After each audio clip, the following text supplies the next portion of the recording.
বেলডাঙ্গায় আন্তর্জাতিক পাচার চক্রের হদিশ, পুলিশের জালে 6 জন পাচারকারী। উদ্ধার হয়েছে 4টি গোল্ডেন মাঙ্কি। পুলিশ সূত্রে জানা গেছে, শুক্রবার রাতে গোপন সূত্রে খবর পেয়ে বেলডাঙ্গা থানার পুলিশ ভাপ্তা রেলগেট সংলগ্ন এলাকায় জাতীয় সড়কে 2টি গাড়ি আটক করে। গাড়িতে তল্লাশি চালাতেই উদ্ধার হয় 4টি গোল্ডেন মাঙ্কি। গ্রেপ্তার করা হয় 6 জনকে। বেলডাঙ্গার এসটিপিও জানিয়েছেন, এই গোল্ডেন মাঙ্কি রায়গঞ্জ থেকে নিয়ে আসা হয়েছিল।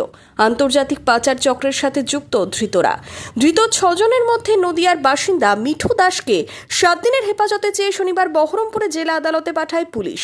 কালকে রাত্রেবেলা আমাদের বেলডাঙ্গা থানার আইসি বেলডাঙ্গার কাছে একটা ইনফরমেশন আসে যে নর্থ বেঙ্গল থেকে 2টি গাড়িতে কিছু শিডিউল্ড ওয়ান অ্যানিমেল, এটা গোল্ডেন মাঙ্কি, সেটাকে কিছু দুষ্কৃতী তারা স্মাগলিং করে আমাদের বেলডাঙ্গা থানার যে এনএইচ যেটা আছে এনএইচ 12 দিয়ে সেটাকে স্মাগলিং করে নিয়ে যাচ্ছে।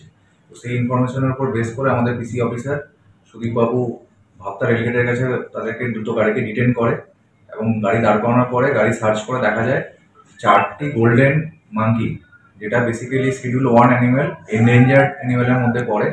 সেগুলোকে আমরা রিকভার করি এবং তাতে 6 জনকে অ্যারেস্ট করা হয়েছে এবং 2টি গাড়ি বাজেয়াপ্ত করা হয়েছে এবং আমরা ফরেস্ট ডিপার্টমেন্টের সাথে যোগাযোগ করেছি। সেটা আমাদের রেঞ্জার বহরমপুরের রেঞ্জার উনি আসছেন, উনি সেগুলোকে ওনার হাতে সেফ কাস্টডি দেওয়া হবে। আর 6 জনকে আমরা অ্যারেস্ট করেছি, তার মধ্যে একজনকে আমরা পিসিতে নিয়ে আসবো, যে মেন এদের মধ্যে স্মাগলিং এর আগেও এইরকম স্মাগলিং এর সাথে যুক্ত ছিল।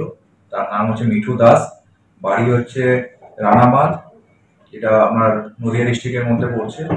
এছাড়া এর সাথে ইনভলভ ছিল টিটু দাস, শামিল হোসেন, রফিকুল মন্ডল, হাসিবুল মন্ডল, এরা করতে, আর বিশ্বজিৎ বাগ, এরা 6 জন মিলে স্মাগলিংটা করছিল। তার মধ্যে আমরা হচ্ছে মিঠু দাসকে আমরা রিমান্ডে নিচ্ছি। এই চক্রের সাথে আর কে বা কারা যুক্ত রয়েছে তা ধৃতদের জিজ্ঞাসাবাদ করে জানার চেষ্টা চালাচ্ছে পুলিশ। উদ্ধার হওয়া গোল্ডেন মাঙ্কিগুলিকে বন দপ্তরের হাতে তুলে দেওয়া হবে।